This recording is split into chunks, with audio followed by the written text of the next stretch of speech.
کوشش کریں کہ حلال حرام کی تمیز کو لازم دیکھا جائے. اگر آپ حلال اور حرام کو دیکھیں گے تو انشاءاللہ وہ مال آپ کے لیے برکت کا سبب بنے گا، پریشانیوں سے نجات بن جائے گا. تو اگر آپ چاہتے ہیں کہ آپ کی زندگی میں سکون ہو جائیں تو اللہ کے نبی صلی اللہ علیہ وسلم نے فرمایا یتیموں پر، مسکینوں پر مال خرچ کیا کرو.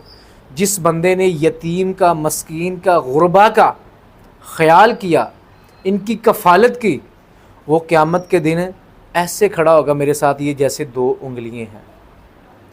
اگر آپ اپنا مال اچھے راہ پہ خرچ کرتے ہیں، یتیموں پہ، مسکینوں پہ، اپنی فیملی کے اوپر فضول خرچی سے بچتے ہیں تو انشاءاللہ سے اللہ تعالیٰ آپ کو سکون عطا کر دے گا. بہت سے لوگ ایسے ہمارے معاشرے میں موجود ہیں، ان کے پاس اللہ کی ساری نعمتیں ہیں لیکن سکون نہیں ہے.